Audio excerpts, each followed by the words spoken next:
No nos olvidemos que el devoto danzante se llama, es el actor principal del carnaval. Sin devoto danzante no hubiera carnaval. Buen día, buenas tardes, buenas noches, donde quiera que nos estén siguiendo.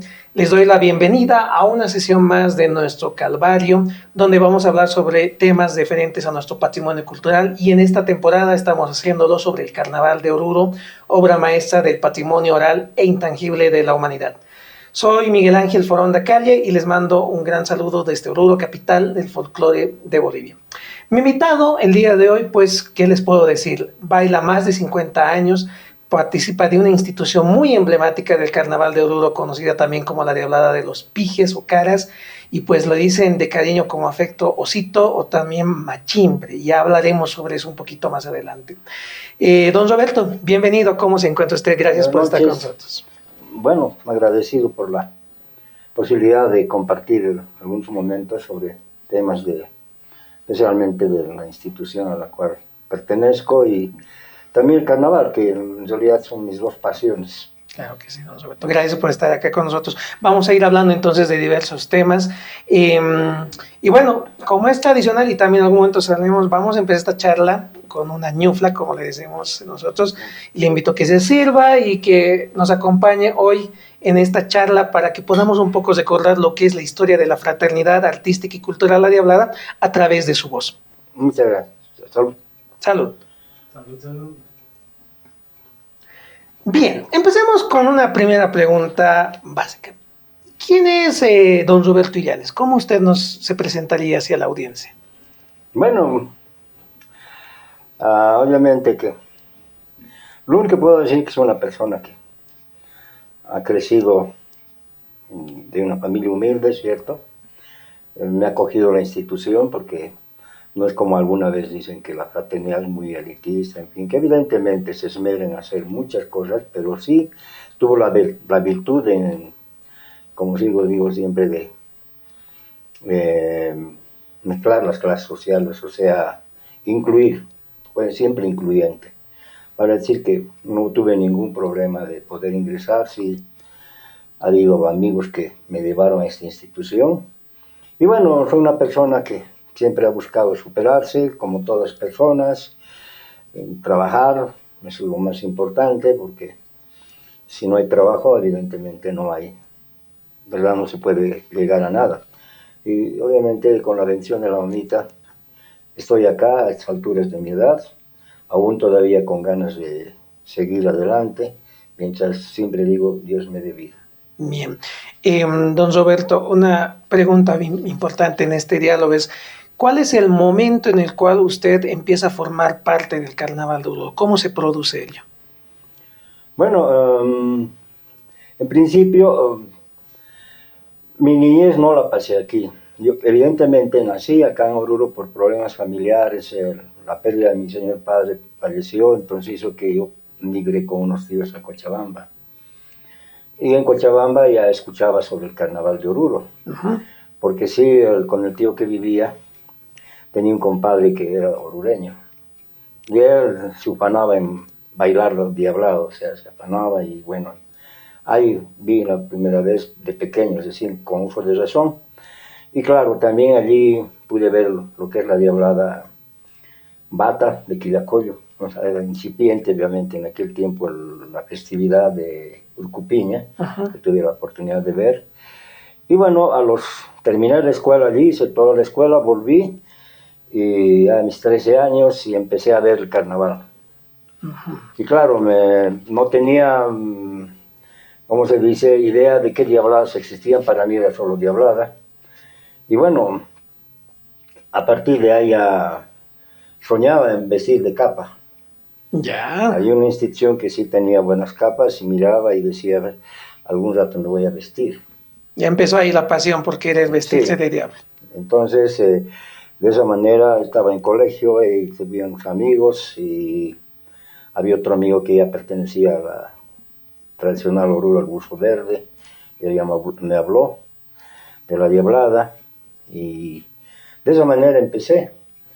Y empecé a trabajar con un señor que me enseñó a refrigeración, como hago refrigeración doméstica, y ahí conocí a los hermanos Lavadens, Ya. especialmente a Jaime Jaime Lavadens, Lavadens. que ya era parte de la institución. También estaba Marcos Gutiérrez, y por cuestiones de trabajo lo conocí a don René Riveros, que también era parte de la institución. Entonces, bueno, así, y un buen día se presentó, ya tuve la oportunidad, dije, bueno, creo que voy a empezar, tenía ganas. Y vino, en el colegio me conocí con un amigo que peleaba Porsche. Y bueno, yo pensé irme a otra institución. Y me dijo, ¿cómo pues? Tienes que entrar a la Frater. Pero ¿quién no me van a recibir en la Frater? Le digo, no, vas a ver. Entonces hicimos las cartas, una de las personas sí me rechazó, pero Jaime Lavadens la conocía a su hermana que trabajaba con el señor que yo trabajaba y le dije si podía firmármelo, y Jaime dijo, ¿por qué no? Él me lo firmó. René Riveros, que estaba en la Porteña, que también trabajé ahí, me lo firmó. De esa manera entonces presentaron mi carta a la institución y ahí empezó lo que es mi vida de diablo. Y ahí. Y ¿cómo era entrar a la Frate en ese entonces y tal vez ha cambiado eso en estos últimos años o se mantiene? Ha cambiado de cierta manera. Ya. Había mayor compromiso, si quisieran decir, si se quiere decir, porque obviamente el decir voy a bailar, se formaba siempre una comisión de admisiones, eran gente antigua ya con muchos años de danza, y ellos nos entrevistaban y decían, ¿por qué quieres entrar a bailar? ¿No? ¿Cuál es tu razón de bailar? ¿Y por qué en la fraternidad? ¿Quién te ha traído? Claro. ¿No? O sea, preguntaban quién era el representante, el garante, y bueno, había que explicar, ¿no? Y los deseos, por qué uno quería bailar. Y obviamente que el primer deseo era siempre la devoción a la mamita. Así es. ¿Y por qué? Porque como yo trabajé, les digo, vine de clase humilde, yo trabajaba desde muy pequeño. Cuando volví de allí de Cochabamba, trabajaba con una panificadora y tenía que madrugar a las 5 de la mañana para distribuir pan. Hizo que me enfermara de los pulmones. Wow. Entonces, cuando me presenté a la diablada, me acuerdo, andaba mal, estaba tosiendo, en fin, ¿no? Y el caballero con el que me enseñó, don Fito Rodríguez, me dice, estás mal, hijo, te voy a llevar al médico. Ya. Me vio un médico y me dijo, me auscultaron los pulmones, en fin. Y yo ya estaba con mi carta en la diablada y le digo, estás mal. Ya. Ahí como que se vino abajo, como se parecía que iba a venir abajo. No, todo. le digo, yo quiero bailar diablada. No vas a llegar ni a la esquina, hijo. Ya le estaban desahuciando entonces. Sí, de verdad. Claro. Y usted se sintió seguramente. No, pues a mis 16, 17 años que recién iba a cumplir, y ahora. Entonces, no, pues fue un golpe duro, pero dije, ya, ahorita será, pues, si llego a la esquina, ¿no? Claro. Pero bueno, siempre les digo y cuento esto porque hasta aquí he llegado, ¿no? Claro, más de 50 años. No solo a la esquina, ¿no? Claro. Entonces, no, eso ha sido lo que me ha movido, ha sido este amigo Porsche que me dijo, no, tú no puedes ser de otra diablada, tienes que ir a la fraternidad.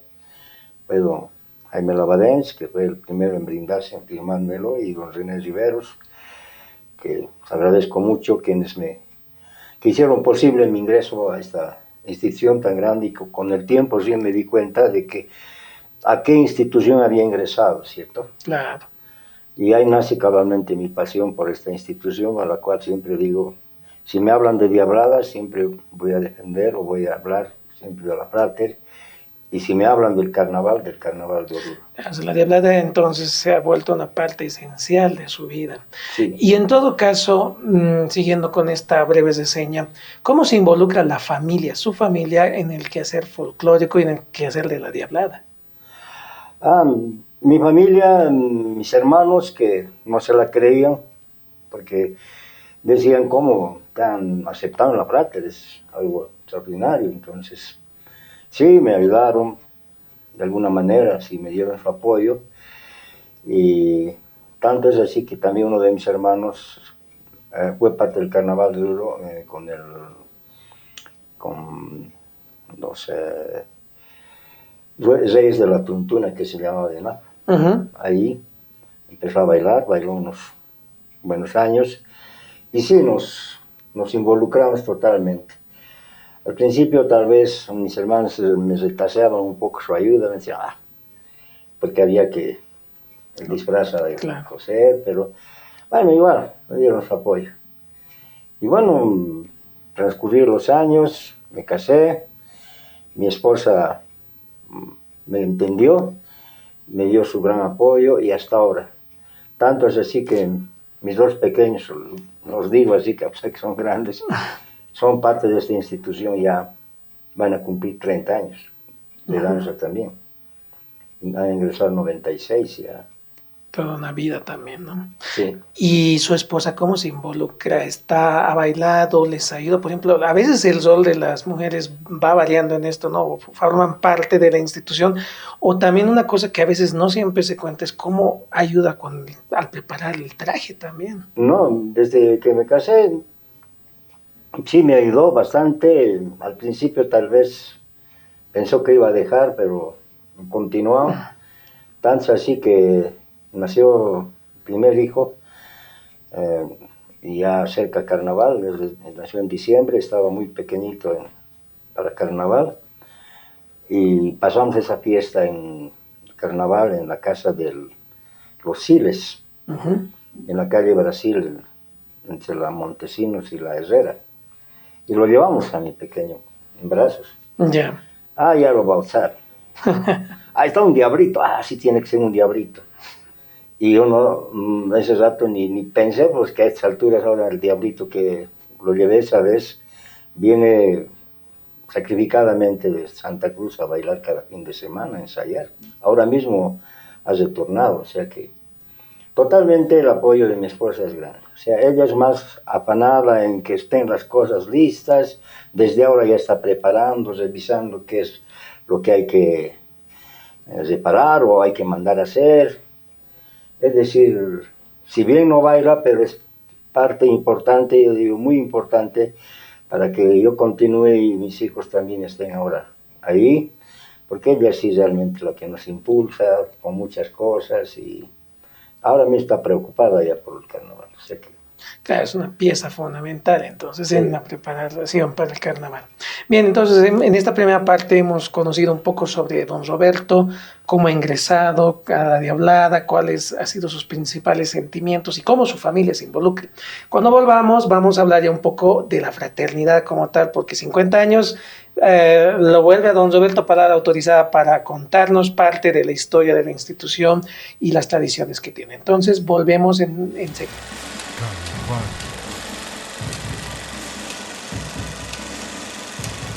Bien, retornamos y bueno, al son ya en el ambiente se escucha un poco los ensayos, los últimos ensayos rumbo al carnaval y ya se siente ese ambiente y creo que esta charla también está un poco motivada por ese ambiente precarnavaleño. claro. Y bueno, a ver, don Roberto, cuéntenos un poquito, usted, bueno, y en este caso yo también, tenemos la oportunidad de formar parte de la Fraternidad Artística y Cultural La Diablada, que es más conocida como la Frater. En su criterio, ¿qué representa la fraternidad para el Carnaval de Oruro? Bueno, la fraternidad, como muchos lo han dicho, y también no es algo que como fraterno podamos decir algo de memoria, porque somos fraternos y no. Muchos investigadores y autores de algunos documentos, o escritores que han escrito, reconocen y en la historia de la Diablada, incluso, ¿cierto? El Carnaval de Oruro, que la fraternidad marca un antes y después. en los años 40. Ajá. Antes de los años 40, no nos olvidemos incluso que no se decían común, se decían comparsas. Por eso se habla de la comparsa de los mañazos, en fin. Pero la fraternidad nació a la vida pública con un nombre muy importante y que a través del tiempo, en el devenir del tiempo, sí hizo prevalecer ese nombre porque no solamente es actor principal del Carnaval de Oruro, bailando en Devoción a la Unita, sino que también en el aspecto artístico y cultural hizo muchas cosas y aún sigue haciendo. O sea, vale decir que marca un antes y un después la fraternidad del Carnaval de Oruro. Uh-huh. Y en lo personal, usted me cuenta que incluso al principio ni siquiera tal vez estaba exactamente en su mente formar parte de la institución, pero ahora que han pasado más de 50 años, ¿cuál es el sentimiento de ser parte de las filas de la fraternidad? No, en este último tiempo, y se los digo de verdad, porque si bien al principio yo no le tomaba muy en cuenta el aspecto histórico ya que tenía la institución, prácticamente tal vez digo en algún momento llegó algunos documentos a mi mano que podía tenerlos, pero dije, no sé, no le daba, la verdad no le daba tal vez mucha importancia a este aspecto, ¿no? Solamente era el tema de estar ahí, había encontrado gente muy importante en diversos niveles sociales, porque eso es la fraternidad, tiene y tuvo siempre, ¿no? Entonces, beso y bueno, hasta ahí, pero sí en este último tiempo hay algo anecdótico, no voy a decir nombres, pero desde que me atreví a escribir, porque alguna vez pedí a algún fraterno que sabe escribir, le dije, ¿por qué no escriben para la fraternidad? Entonces, y bueno, tal vez no me hicieron caso, no sé. Y empecé trabajando y el primer artículo que escribí para La Patria era un artículo relacionado con algo político, ¿cierto? Pero después ya me atreví a escribir sobre la fraternidad. Y ahí sí nace mi gran interés y de ahí nace ya mi gran pasión de decir, bueno, ¿qué estoy haciendo? No, la institución a la cual pertenezco es algo grande y evidentemente recién empiezo, ¿no?, a jugar si se quiere y encuentro muchas cosas que evidentemente sí hemos practicado, hemos defendido, ¿verdad? Pero tal vez a partir de ese momento hemos ido con más fuerza para decir, bueno, esta es la fraternidad, ¿no? Esta es la institución que me ha cobijado, cobija a mis hijos y que ha cobijado a mucha gente importante que he conocido. Yo digo siempre, gracias a la mamita que me ha llevado ahí y que he encontrado gente, he crecido en todo aspecto, y eso se nota, y ahora mismo existe eso, porque hay gente que a veces no piensa que puede encontrar y encuentra, y de pronto a uno en la vida ya laboral, estudiantil, además uno le da la mano, se encuentra caminos, se encuentra nuevas oportunidades, y hace que uno crezca, y eso es la institución, porque en realidad dentro de sus estatutos, cuando se funda la Diablada, cabalmente, por eso le llaman fraternidad, propugna la hermandad, ¿cierto? La solidaridad entre fraternos, el asistirse en la enfermedad, en la necesidad, y hay algún párrafo que cita eso en los estatutos, ¿no? O sea que es muy importante, tal vez, no conozco obviamente estatutos de otras instituciones, pero creo que la institución refleja todo eso. Y no nos olvidemos que la fraternidad fue la primera institución que aprobó sus estatutos en el año 1955. Así es. Y además es la primera institución que usa el apelativo de fraternidad como tal, ¿no? Claro. No, eso también es algo que hay que, como se dice, recalcar. Por lo menos a mí en este último tiempo, cuando me hablan de fraternidad, de cierta manera, no voy a decir otra palabra, pero a veces, discúlpeme, reniego. ¿Por qué? Porque hablan de fraternidad sin conocer el origen mismo de esa palabra, muy importante, denominativo, quiero decir, de fraternidad. ¿No? Porque, como decía hace rato, no había fraternidad. Ahora dicen fraternidad, no es eso, son conjuntos folclóricos. Y antes de conjuntos folclóricos en nuestro departamento se llamaban comparsas. Y qué decir en Cochabamba, que viví de niño. Yo he visto el corso, que ahora llaman corso de corsos, que no era el día sábado de tentación, sino era el domingo de carnaval, que entraba igual por el Prado, se llamaba comparsas. Y más eran comparsas al estilo criollo bayuno, con el charango y el acordeón. Claro. ¿Ya? Entonces, claro, sí, había algunos, incipientemente alguna que otra agrupación que utilizaba banda, pero era así su corso. Claro. Pero, por ejemplo, a ver, estamos un poco caracterizando a la fraternidad. Ya hemos hablado de este rasgo de fraternidad, de hermandad. Sí. Ahora, creo que conviene hacer referencia a estas otras palabras, artística y cultural. ¿Cómo expresa o cómo hace, digamos, vivencial estas palabras, lo artístico y lo cultural? Bueno, en lo artístico, obviamente que, como decíamos, marcó un antes y un después. De acuerdo a lo que escribe Charlie Guzmán, y también está reflejado en otros artículos, es que la fraternidad impuso, uniformó la danza. ¿Ya? Uniformó el traje de ensayo, muchas cosas, especialmente la danza, y empezó a crear figuras. Ya. El novillo, el paso cambiado, paso caballo, la estrella de 5 puntas, el tridente. Es decir, empezó a uniformar y a sincronizar la danza, hacerlo más artístico. De ahí viene lo artístico, ¿verdad? Porque realmente hizo que la Diablada se vea como un ballet.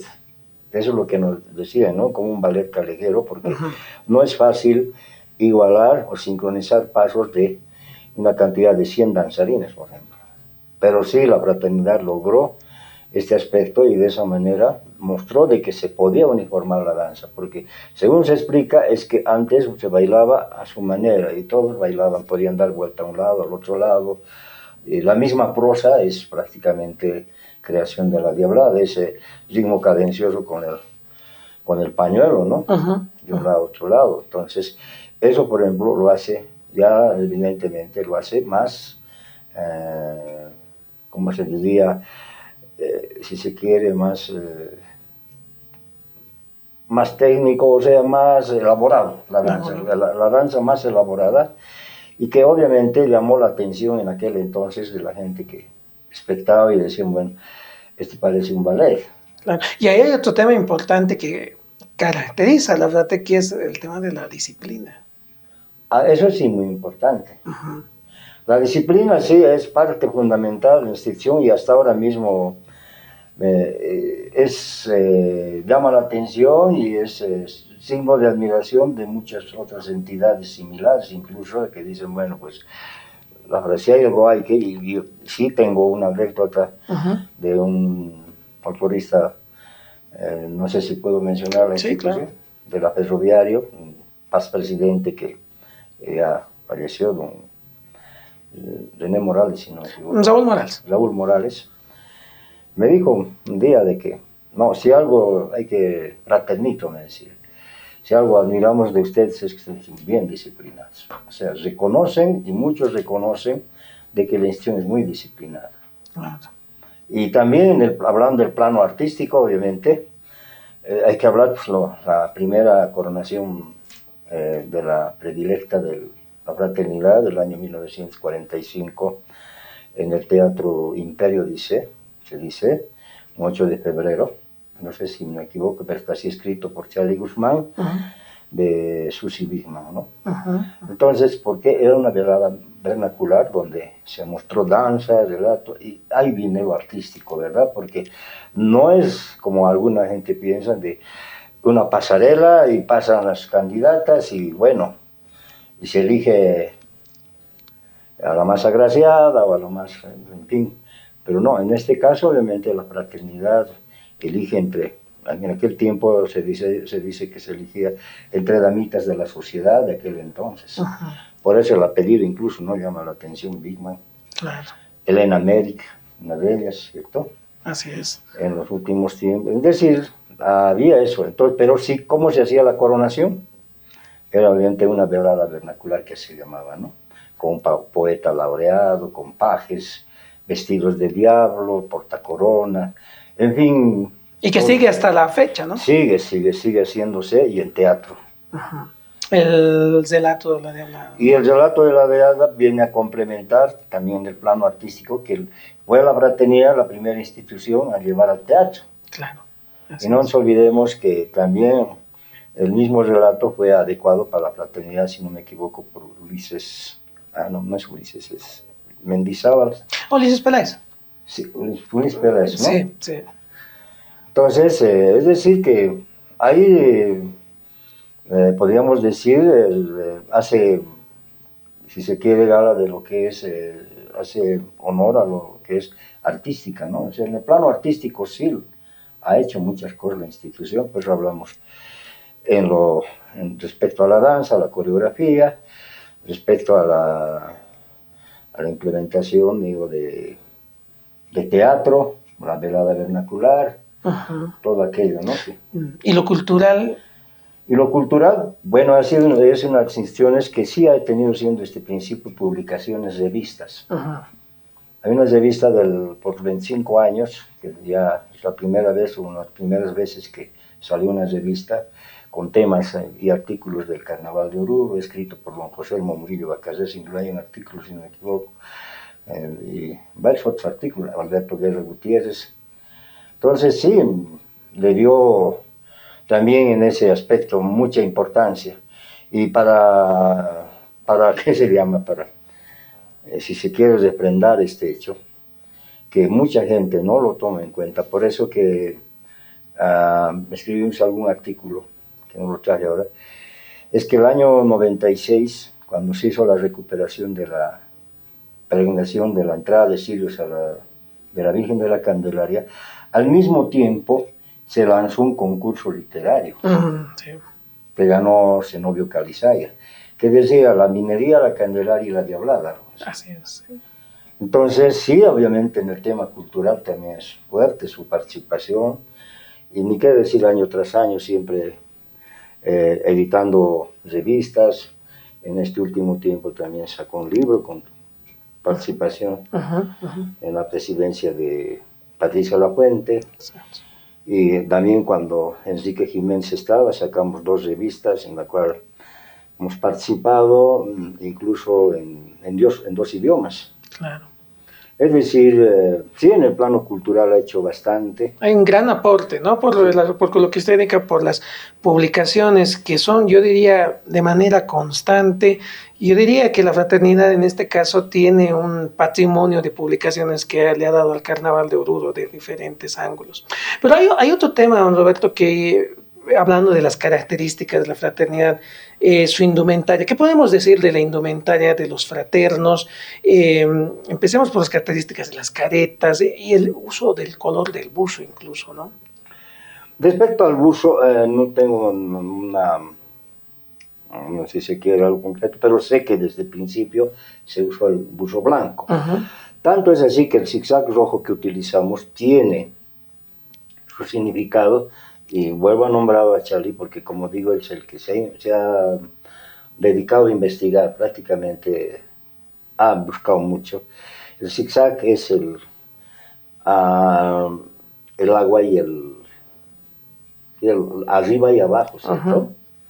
Tiene significado el coa con inco, algo así, pero por la triangulación.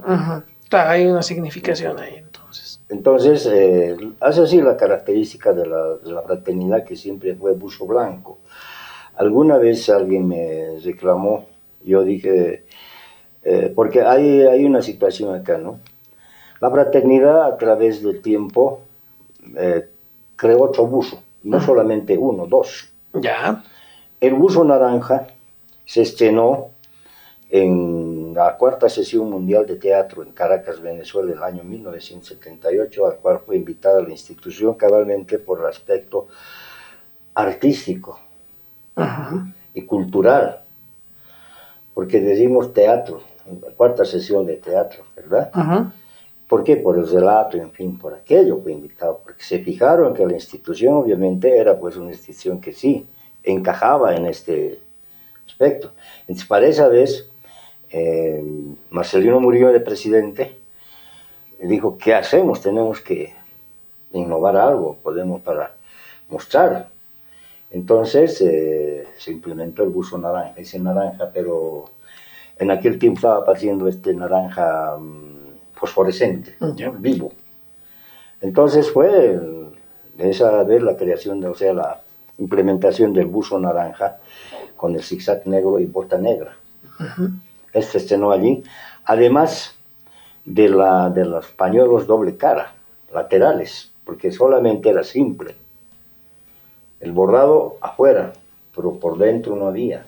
Entonces, no, algo más.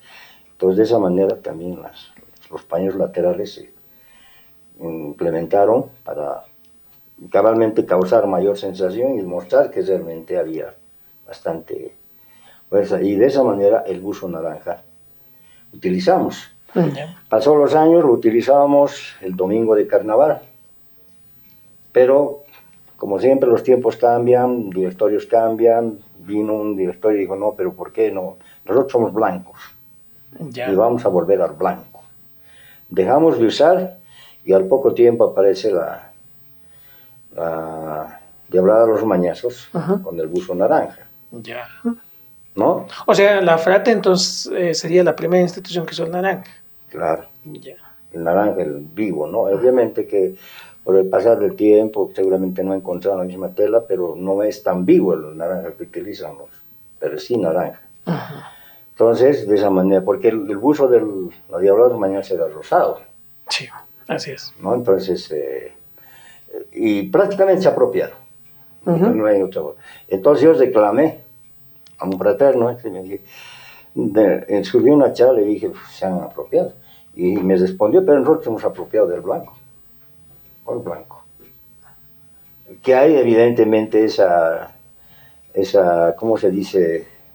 Esa cuestión, si se quiere, esa divergencia, porque ahora en este último tiempo también ha habido otra diablada que ha reclamado al blanco como si fuera suyo. Cosa que no es así. Pero yo le dije, si era el blanco, ¿por qué no se ha quedado con blanco? ¿No? Y también había, obviamente, por transmisión oral, no hay nada escrito, ¿cierto? Porque lo que contaban fraternos antiguos como Chinanino, así le decíamos a don Hugo Padilla, guía de la Verde, y otros diablos más como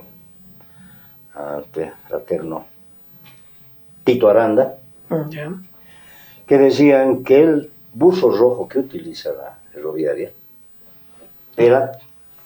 teníamos idea de usar nosotros, pero hubo una delación de algún fraterno, de alguna persona, y aparecieron la ferroviaria con la roja, porque podíamos haber cambiado al rojo, ¿cierto? Pero sí, el buzo blanco lo usamos desde el principio, por lo menos eso está así establecido. Y bueno, si lo usaron antes de nosotros, porque no nos olvidemos que los Mañazos eran los primeros, ¿cierto? De ahí nació la fraternidad y de ahí se fue disgregando también la diablada tradicional que ahora llaman tradio, con los Cárdenas y los Zabaletas que le decían, y la Quintanilla, pues. Quintanilla. Y Quintanilla sí siguió utilizando el blanco, pero con zigzag azul.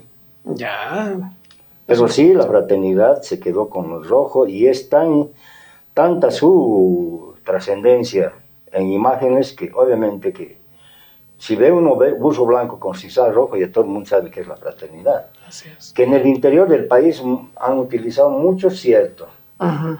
Pero si algo característico tiene la fraternidad es que, y eso sí también desde el principio reclamaban que el buzo sea tieso, sea pegado a la pierna, o sea, no se aceptaba ese tipo bombachín, que muchos lo utilizan, ¿cierto? Como bombacha aquí, con borlas, en fin, no.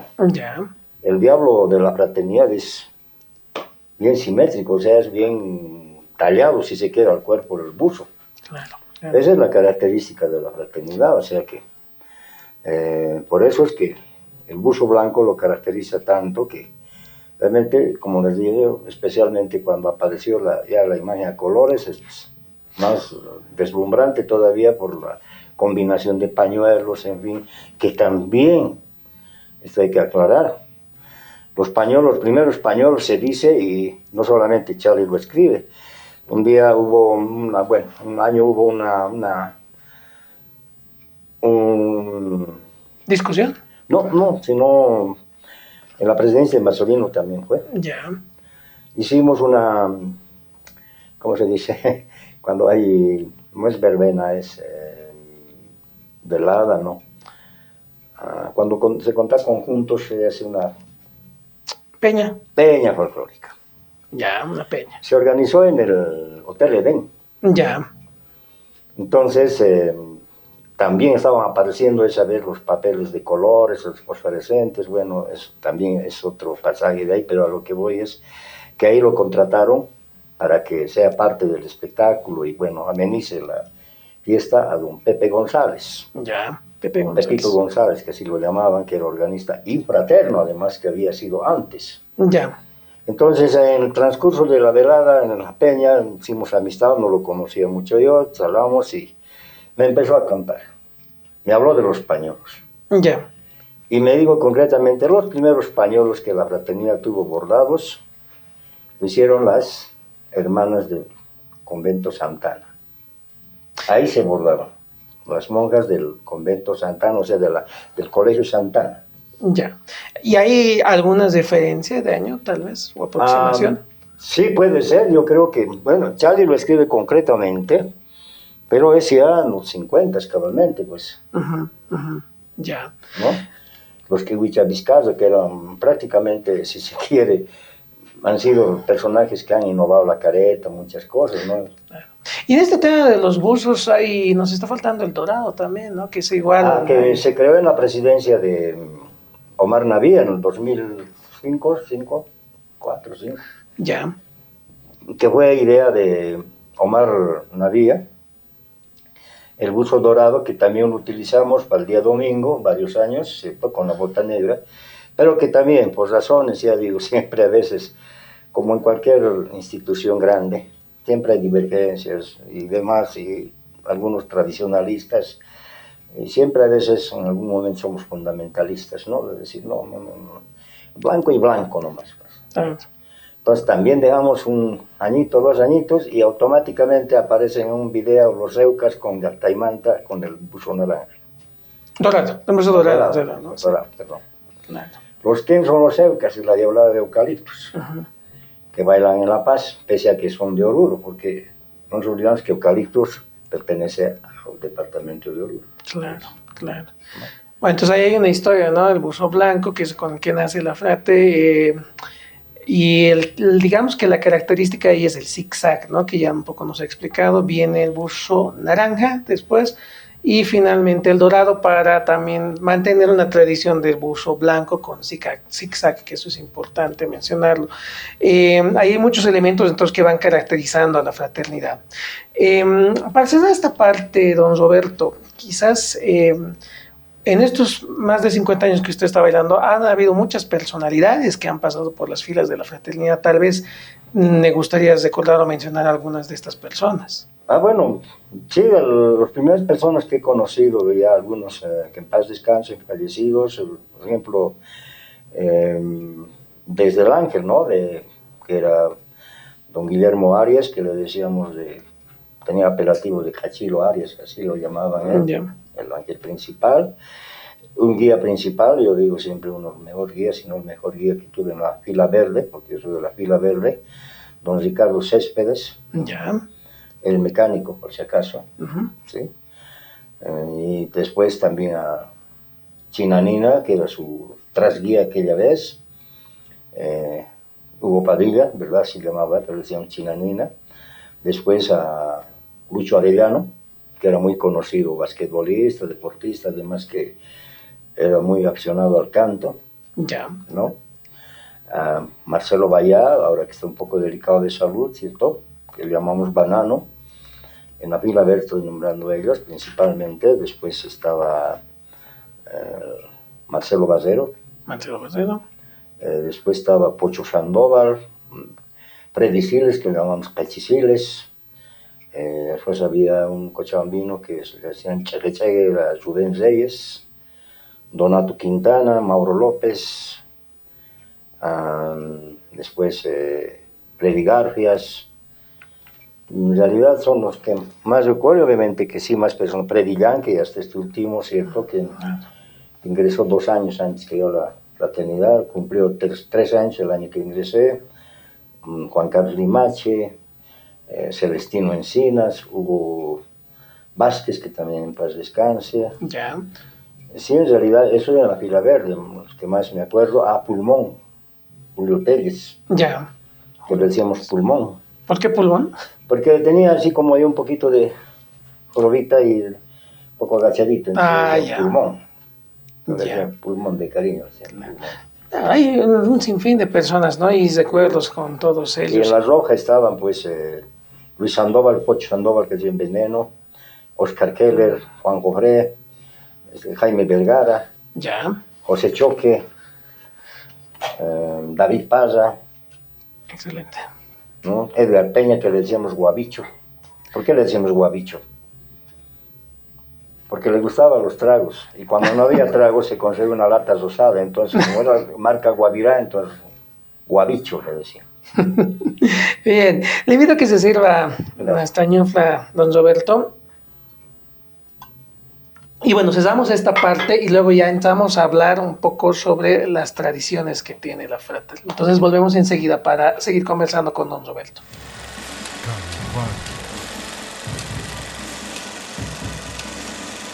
Bien, volvemos y seguimos con don Roberto conversando sobre la historia de la Fraternidad Artística y Cultural La Diablada, también conocida como la Frater. Cada institución dentro del Carnaval de Oruro tiene sus propias tradiciones y sin duda la fraternidad tiene un sinfín de tradiciones que la distinguen en respecto a otros conjuntos, e incluso como don Roberto nos ha señalado algunos aportes que ha hecho la fraternidad para que sean asumidas en todos los conjuntos de nuestra obra maestra. Pero creo que uno de los elementos más centrales en torno al cual ha ido girando muchas cosas es el tema devocional, don Roberto. Y en ese tema devocional, en la década de los 90, sale el tema de la recuperación de la fiesta de la Candelaria. ¿Qué podemos decir respecto a ella? Bueno, sí, en el plano devocional y místico, en realidad, ritual, porque es un ritual, el sábado de entrada. Sí, la institución y es tradición en la institución, también hay que decirlo, que baila ese día en honor a la Virgen. Y siempre digo, el espectáculo es colateral, y digo también que nos vestimos con nuestras mejores galas para llegar a los pies de la mamita. Y sí, si algo característico tradicional es que no sacamos la careta el sábado de carnaval. Es muy importante dentro de la institución no sacarse la careta ese sábado. Y lógicamente después ya es otra situación, pero sí eso es lo más característico, el canto de llegada, en fin, todo aquello que sí siempre ha sido. Hablando de lo que me preguntas de la Candelaria, es un artículo y me hubiera gustado traerlo ahora, pero sí nos voy a hacer llegar. En el año 2008 sí escribimos un pequeño artículo para realmente rememorar un hecho trascendental que ocurrió el año 1996 y que se fue gestando el año 1995. ¿Con qué actores? Estamos hablando de Jorge Matienzo, Jorge Vargas, principalmente Charlie Guzmán, Walter García. Coadyuvados obviamente estaba también por medio Oscar Lovera, y en la presidencia de José Pérez. Ya. Y claro, y con la coordinación, aquiescencia de los siervos de María, o sea, del Socavón, que estaba regentada por ese entonces por el padre Alfonso Massignani, y que también estaba coadyuvando en esa vez el hermano Jairo, ¿no? Entonces, fue Charlie que fue uno de los principales actores que hizo que este sueño que tuvo, porque decimos esto de Jorge Martínez, fue uno de los primeros en idear, en tener esta idea, ¿cierto?, se cristalice. Y para cristalizar, obviamente, había que hacer un arduo trabajo, elaborar un proyecto. Este proyecto que se elaboró, entre Charlie, Jorge, Walter, que me dio forma a este proyecto. ¿Y qué aconteció acá? Se recibió bastante apoyo de la empresa minera Inti Raymi, que estaba gerentado en aquel entonces por Álvaro Ugalde, Ya. que dio todo su apoyo en el aspecto económico, porque había que pensar en eso, porque no solamente era la Candelaria, como decimos, hubo también el concurso literario que se gestó esa vez. Entonces, ahí nació la idea, y fue la fraternidad que en el año 96 cristalizó la idea de recuperar, decimos siempre, este hecho trascendental que ocurría anteriormente, años tras años, la entrada de Sirius. Ya. ¿Por qué? Porque la entrada de Sirius, ¿qué significa en realidad el 2 de febrero? Es la presentación del Señor a los 40 días. ¿Qué significa la luz del mundo? Y por eso significa el cirio encendido, ese es el significado. Que Cristo es la luz del mundo, y cómo la representamos es a través de un cirio. Entonces ese año, y con la decidida participación de doña Marujita, que así cariñosamente le llamamos Saram de Medrano. Parte de la cofradía, ¿no? Era presidente de la cofradía ella. Hasta sus últimos días que pudo, ella fue una artífice, que era el actor principal de estos hechos, porque ella sí, la que correteó. Me acuerdo cómo hizo bendecir los cirios en la mañana, el día antes, para que sea distribuido al empiezo de la entrada de la procesión en Parque de Unión Nacional. También se distribuyó palomitas, decíamos, invitaciones, me acuerdo un día domingo antes, y la gente ¿pero para qué? ¿Qué es esto? No creían que algo podía suceder, y que sí, sucedió.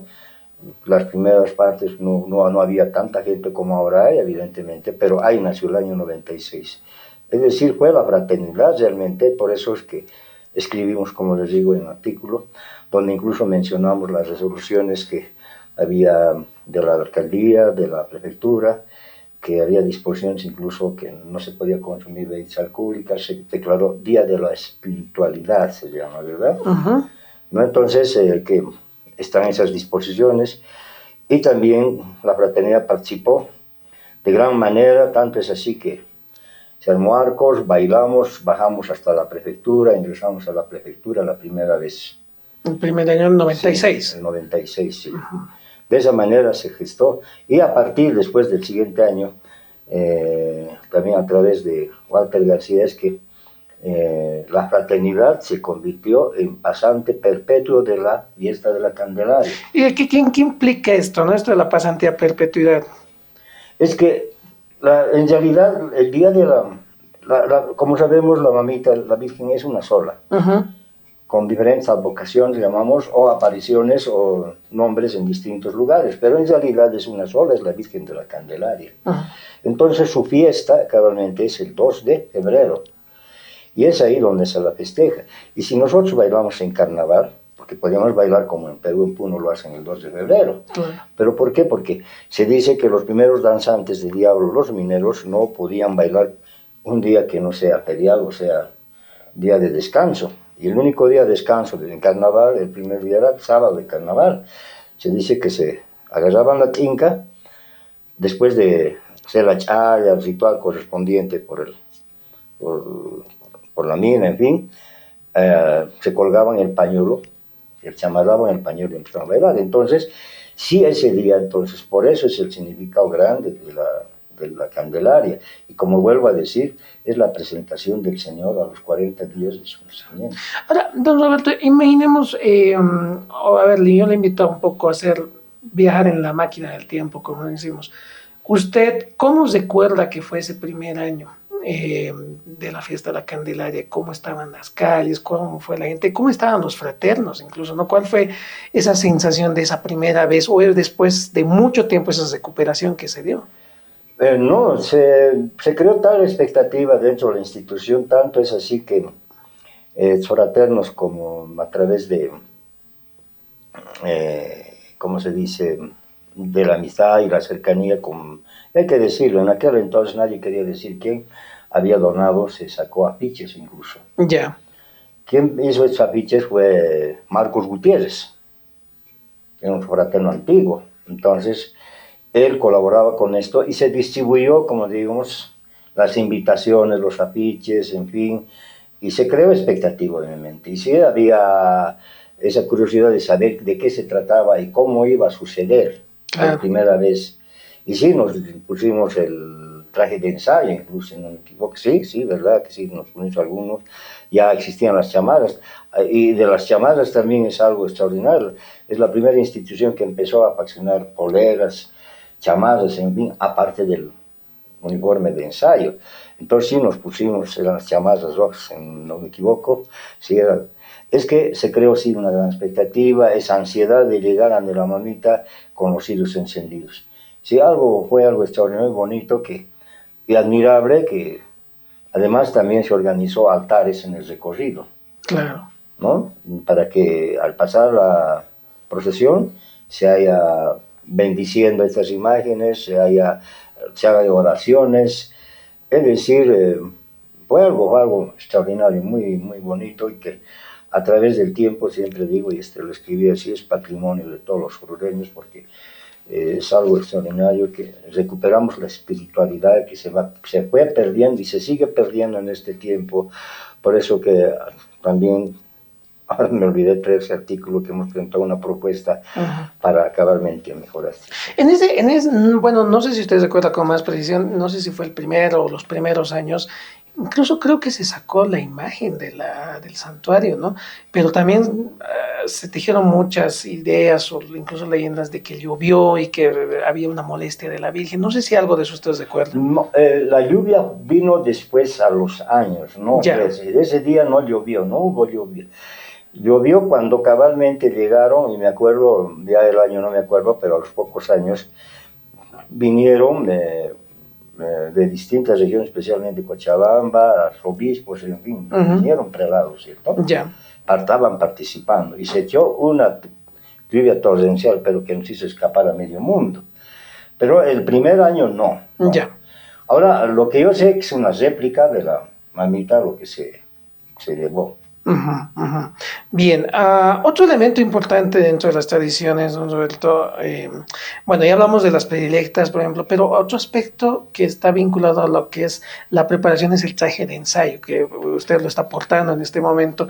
Creo que la fraternidad fue también una de las primeras instituciones que empezó a utilizar. Sí, se empezó a usar lo que llamábamos casaca, ¿cierto? El blanco siempre, ¿verdad? Con una insignia, que esta es la tradicional, ¿cierto? La del dragón vino ya en los años, a finales de los 70, ¿cierto? ¿Quién hizo esta modificación que tenemos en la insignia? Fue Ricardo Cayo.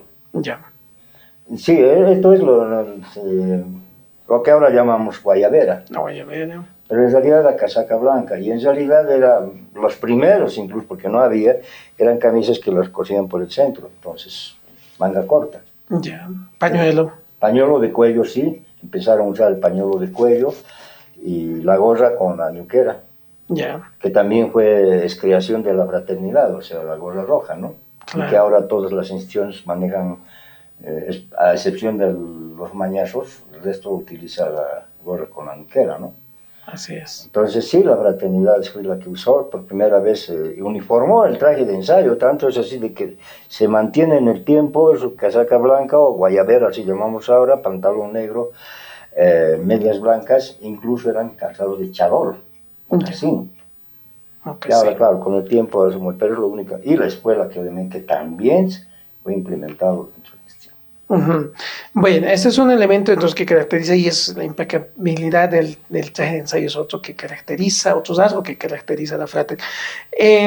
Hablemos del tema de los arcos. Ya habíamos dicho que la fraternidad, y hoy por hoy, es una de las instituciones que sigue manteniendo en la fiesta de la Candelaria y el lunes del Diablo el uso o el armado de arcos, ¿no? Arcos de platería en el exteriores del santuario. Pero dentro de ese armado, que es un elemento tradicional, destaca una familia específicamente que arma el denominado arco mayor. ¿En qué consiste esto del arco mayor, o cómo nos podemos enterar sobre ello? Podemos decir que es un arco, como explica Charlie, es el arco mayor, ¿cierto? Es un arco grande, y que incluso antes del armado, o sea, habla en el libro de que día antes se reúnen, hacen su ceremonia, hallan el arco, hacen su cubico, en fin, para sacar los elementos, lustrarlos, limpiarlos y armar después esto. Lo hacen un día viernes, si no me equivoco. Es decir, y está pasando de generación en generación, ¿no? O sea, ya son ya los hijos, en fin, que están aún manteniendo esta tradición que muy pocos conocen. Es una tradición familiar, ¿no? De la familia Veneros. Por eso está incluso la insignia de la institución ahí en el arco presente. Y los arcos como tal, sí, siempre fue la fraternidad que mantuvo a través de los años, y ahora en este último tiempo, claro, ya han empezado la morenada, empezó, pero a nuestro lado, después a las otras instituciones, pero... Y algo que no hay que olvidar, que también recuperamos con los toros, con la Candelaria, son los toritos. Ya. Que antes hacía, sí, lo seguimos haciendo ahora el Día de la Candelaria, es decir, es algo muy característico también tradicional de la institución, que sí en otras festividades se lo utiliza, pero en el carnaval, en esta época de la Candelaria, somos en realidad los primeros en hacerlo esto, ¿cierto? Y dentro de la espiritualidad y lo devocional también no hay que olvidar que tenemos una gruta. Cuéntenos un poco sobre la gruta, porque hay muchas fotografías, más que todo de antaño, que sobre el santuario se puede apreciar, ¿no? Ahí la gruta, pero ahora un poco se está perdiendo. Claro, pero... la otra parte del museo que han construido, que se llama museo, casa parroquial, no sé, pero que lo ha llegado a taparlo. Pero esa gruta ha hecho una familia, no tengo el nombre, pero que hizo para la fraternidad, es de la fraternidad esa gruta. Ya. O sea, por eso está ahí todo su emblema, en fin, todo aquello, es de la fraternidad. Y creo que antes, incluso cuando se hacía ofrecía la misa para la Virgen, luego se subía, ¿no? Incluso ahora se sigue subiendo y se ofrecen veladas ahí. No, en este último tiempo se ha ido recuperando, se hace una velada mensual. Los diferentes estamentos que ahora antes llamamos figura central, fila verde, llamamos estamentos nosotros, se encargan de, ¿cómo se dice?, de realizar una velada, ¿cierto? Presentar una velada, y son el primer sábado de cada mes. Ya. Sí, y hasta ahora, evidentemente, en este último tiempo, bueno, ya hemos dicho que el directorio que viene y el directorio que va a veces tiene sus características, ¿verdad? Entonces tal vez un poco sí está, hay que decirlo, un poco descuidado, además con lo que nos han tapado, ¿no? Sí. Pero sí, sigue siendo, y entonces es algo característico también.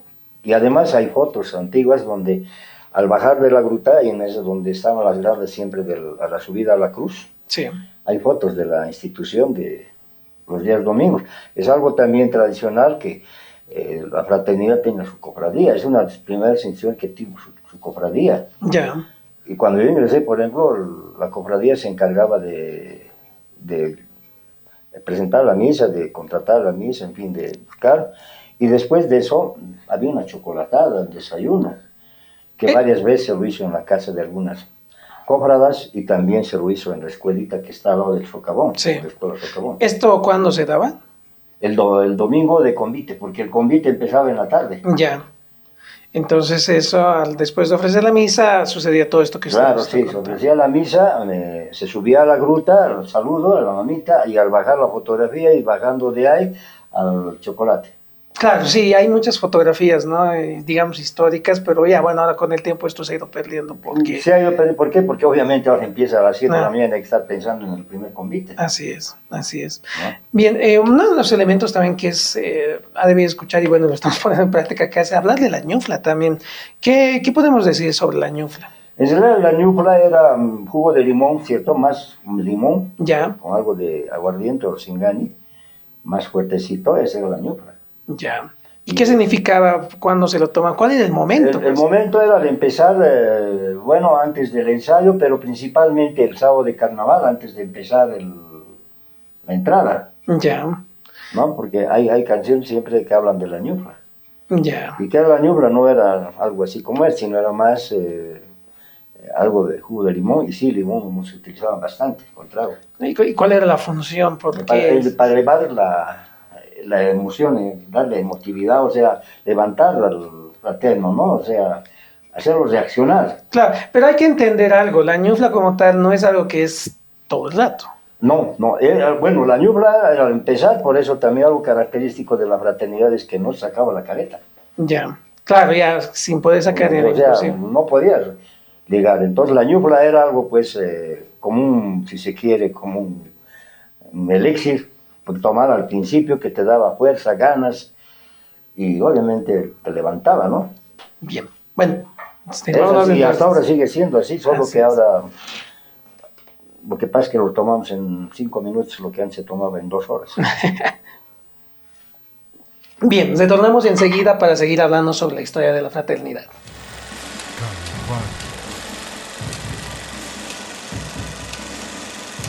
Bien, volvemos y vamos a continuar hablando sobre algunos aspectos que resaltan en la trayectoria institucional de la fraternidad. A ver, uno de los elementos que ha caracterizado es, incluso tiene una canción que se le dedica a la fraternidad que titula Trotamundos, ¿no? Del amor, ¿Sí? que refleja justamente este espíritu viajero que ha tenido la fraternidad. Don Roberto, cuéntenos un poquito de los viajes de la fraternidad. Bueno, desde que tuve la felicidad de pertenecer a esta institución, sí, evidentemente realizamos muchos viajes, de los cuales puedo contar el primero que lo hice a Tucumán, ¿cierto? Uh-huh. Después de Tucumán tuvimos viajes nacionales que siempre nos llevaban con una gran, si les quiero decir, que hay que recalcar algo. En realidad, en el pasado nosotros nos contrataban, ¿cierto? Como actores, o sea, nos llevaban con Todo pagado, ¿no? incluso había bolsa. Ya. Tanto es así que, bueno, hablando de tantos viajes, muchos viajes, y entre ellos podemos mencionar el de Córdoba y Arequipa, que no me olvido, pero fueron prácticamente base para nuestra adquisición de la sede, a través de esas bolsas. O sea, eso también es otra historia que hay que escribirlo, porque en realidad la institución, la fraternidad, fue la primera institución en tener su sede propia. Y más antes ya había la idea siempre. Hasta nos han quitado un terreno ahí detrás del socavón, los vecinos se apropiaron. Ya. Cuando fuimos una vez a querer construirnos, incluso cavamos cimientos. Este amigo Guavicho que decimos, hizo hacer un letrero luminoso. Entonces sí, los viajes evidentemente, la fraternidad sí fue una de las instituciones que más viajes realizó. Y ahí hay un icónico viaje a Europa, ¿no? Que fue más de un mes que realmente que los fraternos que lo hicieron, y creo que usted está dentro de esos fraternos, lo cuentan como una hazaña de la institución. ¿Qué ha pasado? ¿Cuándo fue ese viaje a Europa? Bueno, este viaje se fue gestando después del carnaval del 79, todo el año casi, después ya parte del 80. Y hay que decirlo, ¿no? Ha habido grandes personajes, grandes presidentes, desde el mayor Carlos Saconeta, que fue el primer presidente, en fin, Simón Arias, Félix Altamirano, en fin, Serafín Delgado y tantos presidentes, ¿cierto? Pero uno de los gestores y principales fue Marcelino Murillo, Ya. que llevó a efecto en su presidencia, ¿cierto? Se fue gestando, si se quiere, de incógnito, o sea, muy reservadamente. No se lo publicitó tanto hasta que salió la invitación. Y la invitación llegó vía Cancillería, y en ese entonces tenía la suerte de contar con una fraterna, Jenny, se llamaba Jenny, no recuerdo el apellido en este instante, pero era una de las grandes colaboradoras. Y sí, este viaje del 80, a partir del carnaval de ese año ya se sabía que íbamos a viajar. Uh-huh. Entonces ya se estaba hablando de aquello y se fue preparando después del carnaval este viaje con muchas, si se quiere, con muchas exigencias. Tanto es así que nos prepararon tanto en el tema histórico, geográfico, saber dónde íbamos a viajar, a qué región íbamos a viajar. Nos dieron cursos con esa vez el profesor Alberto Guerra Gutiérrez, el profesor Domingo Cano, que era parte de la fraternidad también. Todos bien preparados, También entonces. nos dieron clases de protocolo, Wow. de danza. Fernando Gómez fue uno de los artífices, porque no solamente llevamos la diablada, Ya. sino que, como en Europa, obviamente sí aprendimos, el espectáculo tenía que durar por lo menos una hora y media, 2. Entonces había que hacer algún espectáculo más. Entonces, ¿qué creó Fernando Gómez? Llamamos los multifacéticos, que era hacer danzas livianas. Ya. de la cueca, de otras danzas. Entonces, O sea, no solo fue Diablada. no solo fue Diablada, pero de los que bailaban eran parte de la Diablada, no se llevó otra gente. Claro. Todos. Entonces sí bailaban algunos bailecitos, en fin, algo de nuestro folclore, ¿cierto? Claro. Entonces la cueca, en fin. Entonces, quien se encargó de esto y fue con nosotros fue Fernando Gómez. Entonces, ¿qué se hizo para seleccionar? Obviamente la antigüedad, la responsabilidad, es decir, la asistencia que tenía cada fraterno, se fue seleccionando, ¿no? Que se quiere esa dedicación a la Diablada de haber viajado, porque hemos viajado antes de eso, después de Tucumán, que fue lo que más recuerdo al principio de lo que pensé, habíamos viajado incluso a las minas, habíamos viajado a San Pedro de Buenavista, es decir, viajamos a muchos lugares. Y también fuimos los primeros en bailar en la feria de Cochabamba, cuando se inauguró. Entonces, todo esto, aquello se consiguió para este viaje a Europa. Entonces, seleccionó de esa manera. Teníamos que ser 100 personas, toda la delegación, entre banda, todo, pero alrededor de 80 personas éramos los danzarinos. Sí, y de esa manera. ¿Y quién invitó esto? Fuimos invitados por la Casa Cultural de Rennes, en Francia, ¿cierto? Ya. Al Teatro de la Máscara. ¿Y esta invitación implicó financiar todo? Financió, obviamente, la Casa de la Cultura de Rennes, ¿cierto? Todo el viaje, pasajes, en fin, pero también colateralmente nuestra institución, a cambio de ello, hizo actuaciones en diferentes países y ciudades. Por eso que la gira duró alrededor de 40 días y entre viaje y vueltas fueron más de 45 días, 45 días. Partimos un 18 de mayo, un día domingo me acuerdo, y volvimos el 4, no, antes del 10 de julio.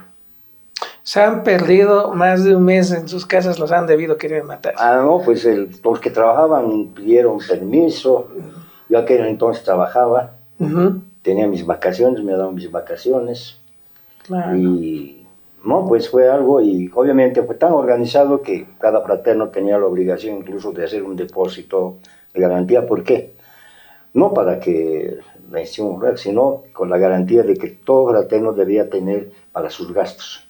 Claro. O sea, para evitar, porque ya había un viaje antes, un año antes o un rancho antes, la ferroviaria viajó a Brasil. Ya. Y mucho se hablaba de que habían vendido disfraz, en fin, bueno, no me consta ni tampoco, pero sí hablaron así. Entonces, lo que la fraternidad quería de que ninguno haga esto, no nadie. Y que nos hicieron hacer 2 trajes, de salida y de gala. Ya. Un traje de calle, que era un combinado con pantalón beige y paletón verde, saco verde, una corbata y una camisa blanca. O sea, fueron muy bien uniformados. Hay fotografías, obviamente, testimonios de todo aquello. Y el traje de gala era un traje plomo con camisa celeste, corbata igual. ¿Qué lugares visitaron? Hemos empezado por, digamos, el viaje que hicimos, empezamos en La Paz, nos fuimos en Lima, conocimos Lima porque había elecciones ese día, paseamos, en fin, y al día siguiente salimos a París. Ahí fue la primera demostración. No, la primera demostración no la hicimos ahí. Ya. Solo llegamos a París, vía Manaus, Cayenne, París. De París nos fuimos a otra ciudad que se llamaba Burdeos. Fue la primera presentación en Burdeos. Ya. O Bordeaux, como ellos se llaman. De ahí volvimos a Brive, Rennes, la Casa Cultural, ¿cierto? Visitamos y de ahí nos fuimos a Roma.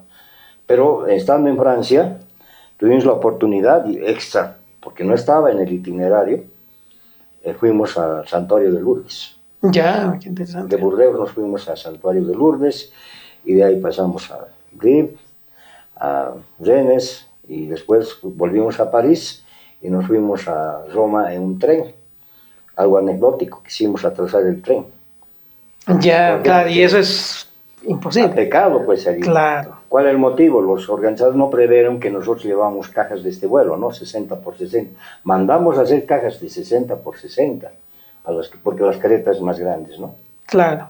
Y todo el disfraz entraba ahí. Claro, y la gente tiene que conocer que no es tan sencillo llevar el traje, particularmente la careta, ¿no? Porque Claro, irte a Europa con tu careta y todo eso implica una logística también que en este caso les costó un incidente también con el tren. con el tren, sí, ¿no? Y escribió don Cristóbal Molina, que fue parte de la delegación, porque se invitó a prensa, en fin, todo aquello. Ajá. Fue como parte de prensa don Cristóbal Molina y escribió y ande anecdótico. La diablada de Oruro hizo atrasar el tren en París.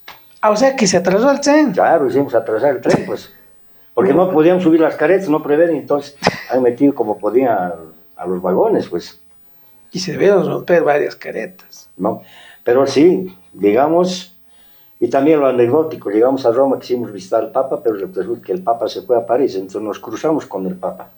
Sí, se quedaron con las ganas de Sí, visitar el Papa. sí, no, visitamos todo, bueno, en resumen, estamos en Francia, visitamos París, Lourdes, todas las otras ciudades más que dije, Prima, Rennes, Burdeos.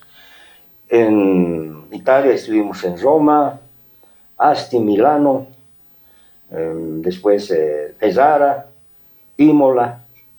Varios lugares, varios. Y también de pasadita de contrabando nos fuimos a Venecia. Wow, Venecia también. Sí, Venecia. ¿En todos estos lugares bailaron? En Venecia no, ni en Lourdes, pero Ya. en todos los lugares que sí, sí bailamos. Ya. Ahora, una cosa que me llama la atención y alguna vez escuché es, ¿en la delegación fue algún caretero con ustedes? No, no, no. Porque una vez escuché, no sé si en algunos de los viajes fue que se llevaban caretera para que se sepa, porque las caretas seguro que se rompían en algún momento. No me acuerdo muy bien, pero sí, no, yo me acuerdo que todos nos arreglamos la careta. O sea, llevamos elementos Separar. para reparar.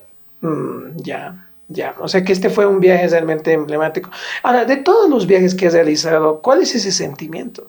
Porque yo siento que ahí hay un sentimiento bien particular al ir fuera de tu país a representar a tu nación. No, es algo, como a todos nos sucede, ¿no? Dentro del país a veces no valoramos, no apreciamos muchas cosas, ¿verdad? No sentimos ese mismo cariño por algo que tenemos en nuestro país y que es tan hermoso como cualquier otro lugar que visitamos.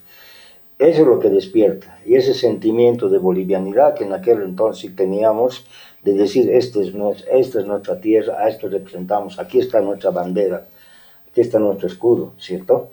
Sí. Que en muchos lugares pensaron que nosotros, y en muchos lugares aún siguen pensando que somos gente todavía, y como decía Alfredo Domínguez, que nos creen que tenemos plumas, ¿cierto? Punto. Entonces, sí, obviamente que sí, algunos lugares se admiraron porque bailamos en las calles, en fin. Tuvimos en Múnich, también Alemania, Stuttgart. Y de Stuttgart sí algo muy importante. Ahí sí nos trataron como verdaderos artistas. Ya. No nos dejaron ni cargar las cajas. Nos han llevado al teatro Kramer, que así se llama.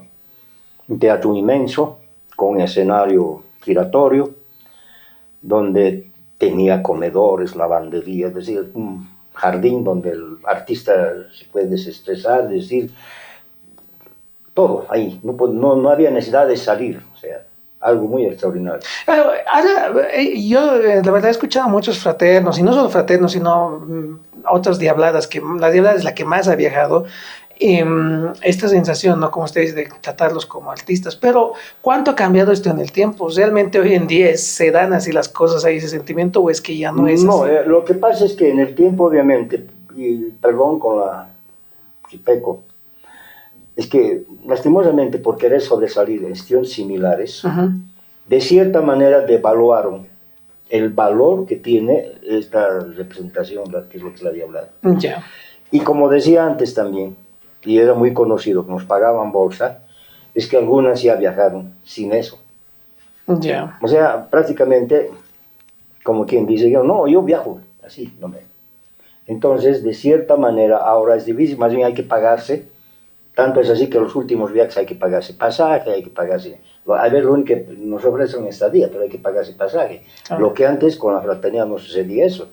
Y la fraternidad por eso tuvo esa virtud de poder, la suerte de poder contar con estos viajes, de ser invitado por estos viajes, y que a través de ello, sin lo que hicimos, o sea, no fue fácil, pero ¿por qué?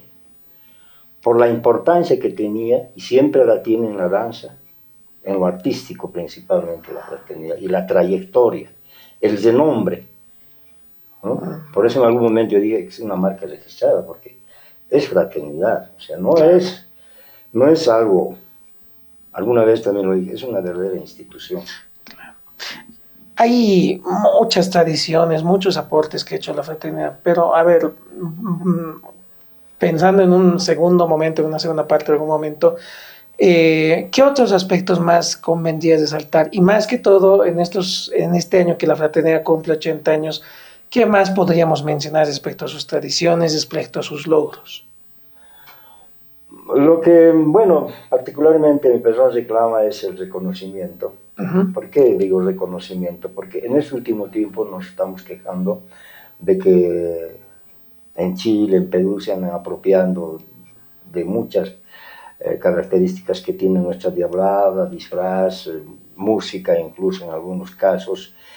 Y que yo me pregunto, ¿se reconoce a esta institución localmente y nacionalmente que sí ha aportado mucho a lo que es el carnaval, a lo que es el patrimonio oral intangible de la humanidad, tanto en lo artístico, cultural, como en lo devocional y lo espiritual, porque eso es la Candelaria?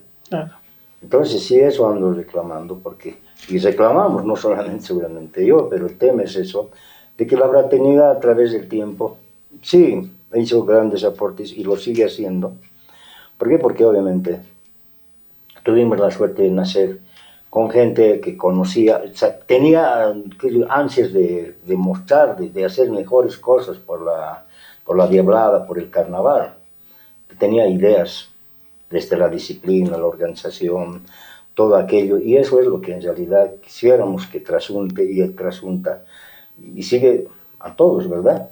Claro. Pero respetándonos, lo que yo pido es por lo menos que se nos respete, no por respetarnos, porque no, sino simplemente reconocer que si hay alguna institución que evidentemente ha hecho y sigue haciendo por el Carnaval de Oruro. Claro, hay muchos elementos, ¿no? Yo voy a mencionar algunos de estos elementos. Hay que hablar de los 90, por ejemplo, se ha venido aportes respecto a personajes, vamos a hablar de las diablezas, la creación de las diablezas, de las China Diablas, la recuperación de los ñaupas. Después, entre otros aspectos, también ya hablamos de la fiesta de la Candelaria, que también se fue recuperando.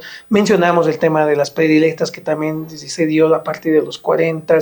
El tema devocional, que tiene muchos aspectos importantes, el arco mayor y muchos elementos. Entonces, yo creo que esto sí es a todo un elemento de aportes importantes que no se pueden agotar en una charla de este lado, No, porque son no, muchos obviamente, aspectos. hablar de cada personaje, hablando de los personajes que has hablado, obviamente que sí, la cantidad, especialmente en la participación importante del elemento femenino, o sea, de la mujer, quiero decir, perdón, la fraternidad fue de las instituciones que más hizo para que la mujer participe. Uh-huh. Con la creación de las diablesas, las chinadiablas. No nos olvidemos que la fraternidad fue la primera institución que tenía mujeres que bailaban de capa. Ese es un buen punto. ¿No? Entonces, obviamente por eso es que la participación femenina, que antes era solamente hasta niñas, más o menos, adolescentes, y después dejaban, pero en la fraternidad pues, empezaron las mujeres ya mayores a bailar de chinas, no reemplazando, pero sí creciendo en número respecto a las chinas varones que se disfrazaban en mujeres, que la fraternidad tuvo grandes personajes como Marcelino Murillo, Néstor Valverde, los hermanos Blancourt, ¿no? Así es. Entonces, que sí, y ahora sigue manteniendo los mañazos, ¿verdad? Pero sí, la fraternidad tuvo papel preponderante en que la mujer sea reconocida y que pueda participar de gran manera dentro de las diabladas, ahora en todas las instituciones, la mayor parte de las instituciones. Así es. Hay muchos aspectos, como decíamos, entonces que se pueden rescatando. No me voy a olvidar del tema de las demostraciones nocturnas también, que la fraternidad lo inició. Realmente es otro capítulo que podríamos dedicarle tranquilamente otro tiempo. No, por eso, hablar de la fraternidad y de personajes que han pasado por la institución de viajes es harto, ¿no? Y para terminar ese viaje a Europa fueron 5 países, ¿verdad? Claro. No solamente era Alemania, estaba Holanda, Suiza también, ¿verdad? Y de verdad fue algo extraordinario. Viaje a Sevilla, a Chicago, al Mundial del 94. Bien, son elementos entonces que hemos ido conociendo de la fraternidad, y pues ya entramos en un siguiente bloque ya para ir cerrando la entrevista con algunos elementos generales. Volvemos enseguida.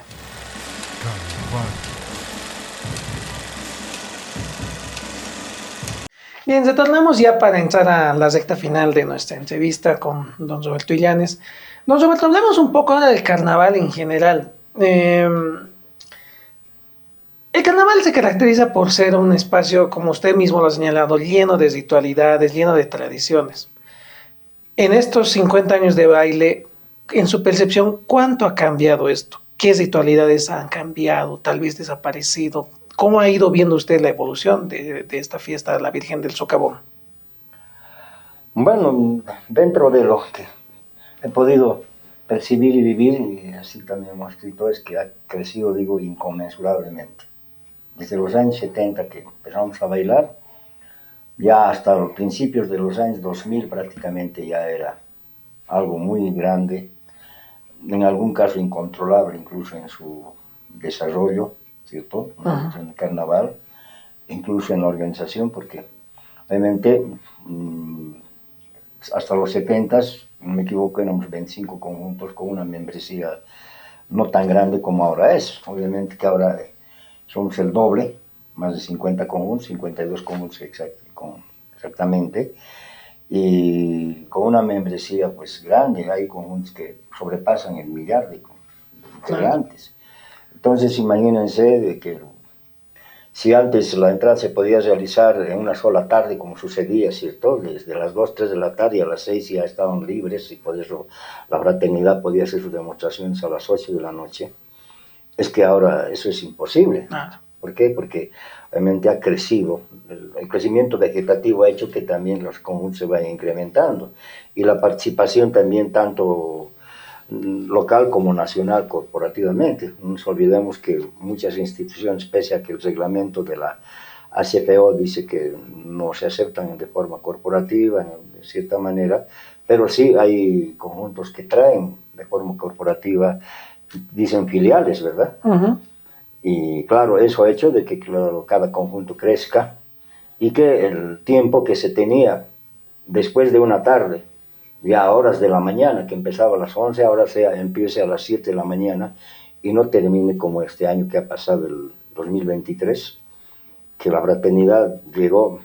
¿Por qué? Por razones, bueno, que es otro tema, pero llegamos a las 9 de la mañana, 9:30 de la mañana al santuario del Socavón, cosa que ya no es pues concebible, porque ¿cuál es lo fundamental del carnaval de Oruro? Es la ritualidad, toda la devoción a la mamita del Socavón. Así es. Es el respeto que se merece. Es decir, no podemos llegar de la forma que estamos llegando ahora.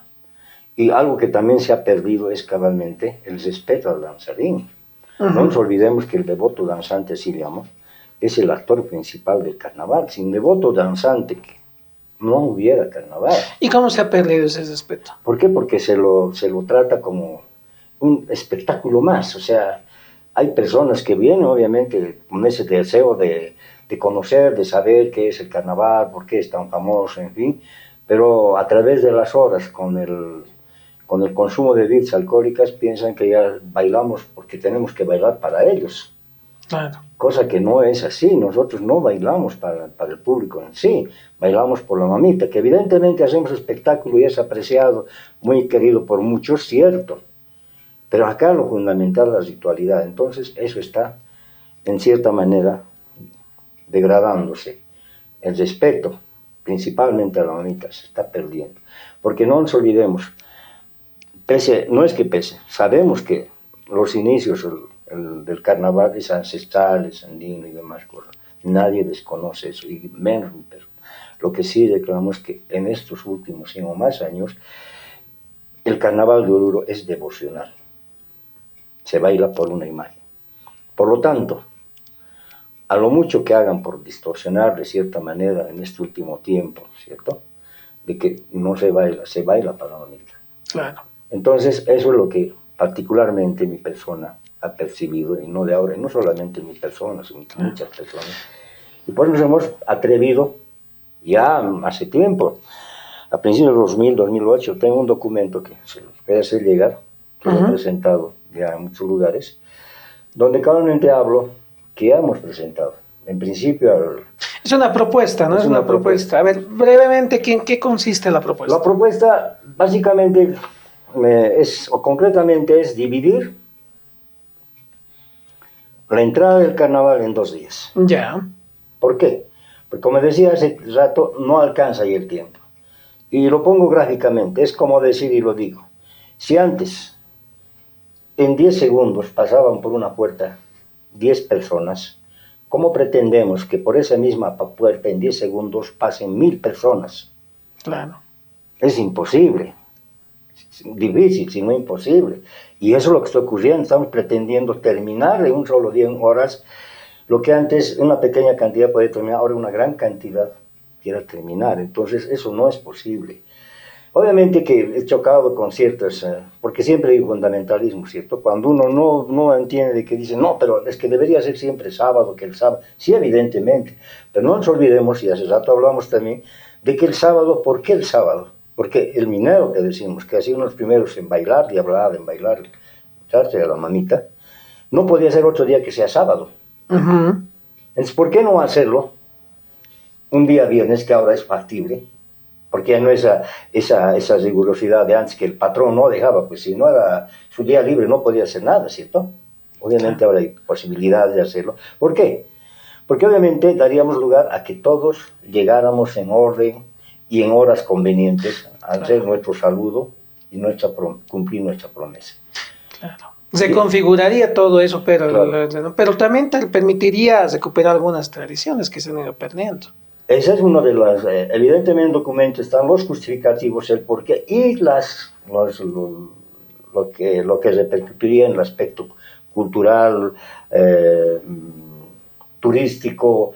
Es decir, sí pretendemos recuperar aquello que se ha ido perdiendo. Como dice, tradiciones, por ejemplo, las mascaradas que se hacían el viernes de carnaval, que ahora fue a otro día, el viernes antes del sábado de carnaval, el sábado de carnaval mismo, ¿cierto?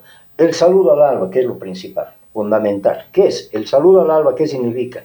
Recibir los primeros rayos del sol, ¿cierto? En el santuario del socavón, los primeros rayos del sol, a primeras horas de la mañana. Es el saludo, saludar a la mamita, con bandas que se lo hacía, con todos los rituales, en fin, después de recibir el alba, el calapari, que también la fraternidad fue una de las primeras instituciones en implementar, aquello que se ha ido perdiendo. Entonces ya no hay alba. Si no llegamos, si ya no hay esa posibilidad de que podamos recibir a esa hora, si estamos terminando a esas horas la entrada, ¿cómo podría haber? Eso también recuperaríamos. Es decir, y también evitaríamos de que la gente, digo, estuviera encerrada 24, ya casi 24 horas del día, ¿cierto? De un día, encerrado y enjaulado. ¿Por qué? Porque no le permite al espectador moverse fácilmente de un lugar al otro lado, transitar.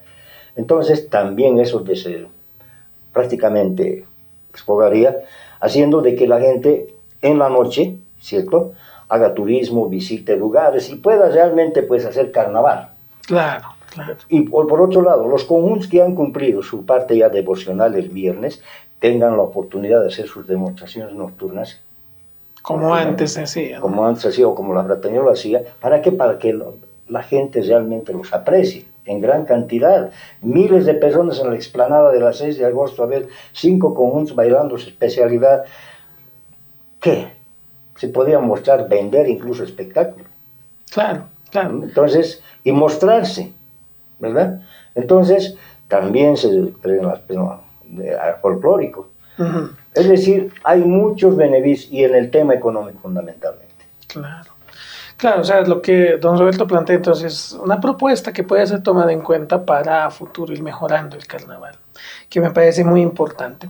Don Roberto, un poco cerrando esta parte, quiero volver, como hemos empezado, a conocer un poco más de usted. El tema devocional, ¿cómo vive usted su devoción hacia la Virgen del Socavón? Incluso si es que usted nos lo permite y usted lo desea, si nos puede compartir tal vez alguna anécdota, algo que tal vez que le haya pedido a la Virgen, que se lo haya concedido en estos años de danza. ¿Cómo no? ¿Cómo no? Sí, me pidió Jorge Vargas, cabalmente, él me dijo que estaba haciendo un libro y me lo pidió a principios del año pasado. Cabalmente una muestra, algún testimonio de esa devoción, de esa fe que uno tiene a la mamita y de qué forma lo ha mostrado. Lo primero que puedo contar es lo que les he contado, de que el médico aquella vez, no me olvido, el doctor Freddy Prudencio, su nombre, me dijo, a ver, ¿quieres bailar? No, tú no llegues en la esquina. Esa ha sido una de las primeras pruebas de fe, ¿sí? De creer en la mamita, que sí me ha dado la oportunidad de llegar hasta donde he llegado. De contar, de crecer tanto económicamente, socialmente, en muchos aspectos que a la mamita se le ha ido pidiendo, ¿cierto? Que me ha dado incluso un bien, ¿cierto? Que con mi esposa pensamos que ya lo habíamos perdido.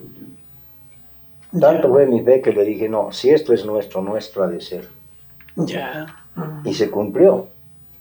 Claro. Mi hijito, el mayor, que al empezar a trabajar en la empresa que ahora está, en un accidente de trabajo se partió el piecito del pie. Ya. Y para el primer convite, no entró el primer convite. Pero por esa fe que él tiene, por la fe que tenemos, el carnaval que vino, caminando llegó y empezó a hacer. Claro, qué lindo. Y lo último que me pasó, y bueno, en todo aspecto, chiquito, pero también que fue algo personalmente que me ocurrió, hace 3 años me operaron de la hernia y me dejó una secuela que, más que el físico, emocional. ¿Por qué? Porque no podía moverme fácilmente, necesitaba ayuda para una otra cosa y me desembocó un problema emocional y que realmente no me permitía desenvolverme, hasta pensaba en casa de que iba y ya estaba por el otro lado. Claro, claro. No, y me han visto mucha gente en la diablada cómo llegué, y no, pues, pero hace 2 años me vestí, mis hijos no quisieron, el convite en serio, la mitad. Ya. Ya, llegué, ya. Mis hijos el sábado dijeron, no papi, no vas a poder. Salieron mis hijos, a mi esposa le dije, Irene, si tú me das tu bendición, me voy a vestir. Y le dio la bendición. Agarré mi ropa, sin que se enteren, ya bajé, preparé, me vestí, los alcancé en la primera luna y llegué de la manita. No sé cómo, pero llegué. Y desde ahí, mi salud empezó a recuperar toda la parte emocional, en fin, y bueno, estamos aquí.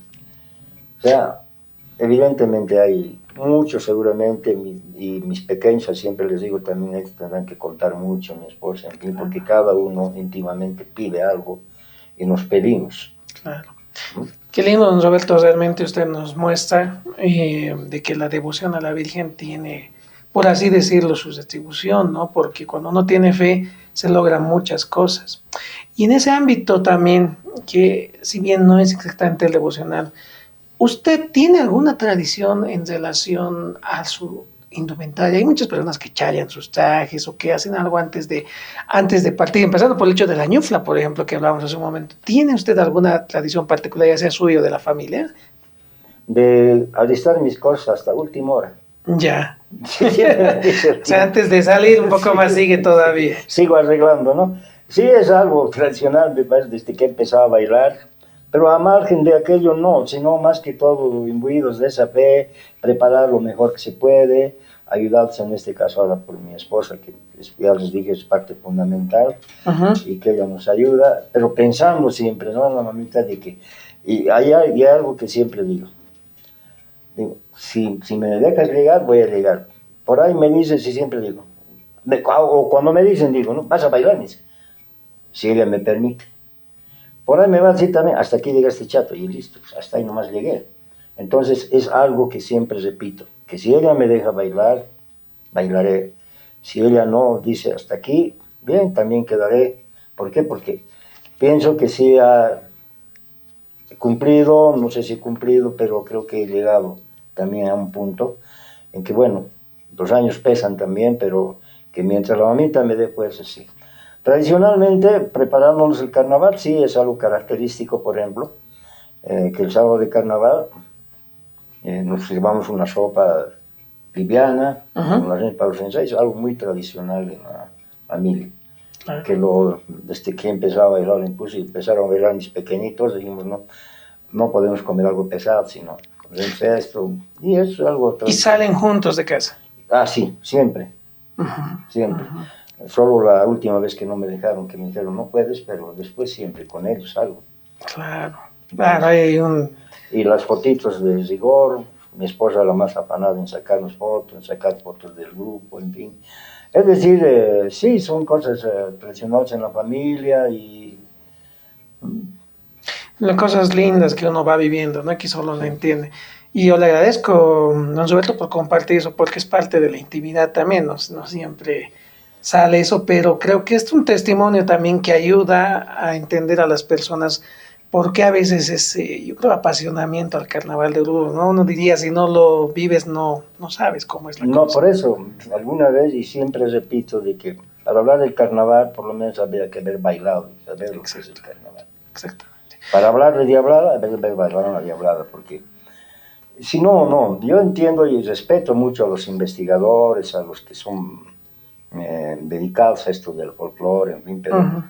a veces y he encontrado algunos artículos que, si no son alegados, pero no tienen ese sentimiento de saber por qué y de cómo se baila. Por eso alguna vez me enojaba incluso cuando aquella vez hubo un accidente ahí en el 6 de agosto, escribí un artículo, ¿no? Porque nos hicieron prácticamente, nos pusieron por los pisos, ¿no? Por el piso. Claro. Nos dijeron chauvinistas, que eso, que, en fin, ¿no? Personas que escriben editoriales, en fin. No, sí, por eso digo, soy apasionado del carnaval. Cuando hablo, y si puedo escribirlo y me dan la oportunidad de publicarlo, publico. Y de la diablada, de la fraternidad, sí, hay bastantes artículos que hemos escrito sobre la Candelaria, sobre el teatro también se ha hecho dentro de la diablada, ¿no? Entonces, es decir, hay tantas cosas, personajes, y bueno, tal vez uno se olvida, y perdón si me he olvidado de algunos personajes que ha dado pasar, en los que he nombrado, ¿cierto? Por ejemplo, recordado a Enrique Jiménez, a Freddy Yang, que este último tiempo han fallecido, en fin, y bueno, el presidente, tanta gente que ha pasado por nuestra institución que llenaríamos, siempre digo, libros enteros con los nombres de los laternos. Bien. Bueno, Roberto, ya para ir cerrando, prácticamente esto es lo último que creo importante. Usted como danzarín, me gustaría que se dirija a las personas que bailan o van a bailar en el Carnaval de Oruro. ¿Qué mensaje les daría a ustedes a todas estas personas? No, lo importante es que si vamos a decir, y si lo he dicho también en la institución, si bailamos por la Virgen, lo hagamos con esa devoción, con esa fe y con esa lealtad, ¿cierto? Si se quiere decir, sí bailo para la mamita y bailo. O sea, lo que quiero es que a la mamita se la respete, reclamo su respeto, porque ella se merece, es como nuestra madre principal, es como nuestra madre de casa, por eso digo, a tu madre la visitas con sus mejores galas, donde vive, claro. Y es lo que hacemos con la mamita. Entonces, lo único que yo les digo, que tengan esa fe, ¿cierto? Si lo hacen por fe, y que la mamita siempre los va a bendecir, y si han pedido algo material, algo espiritual, también con esa fe ellos van a tener esa bendición.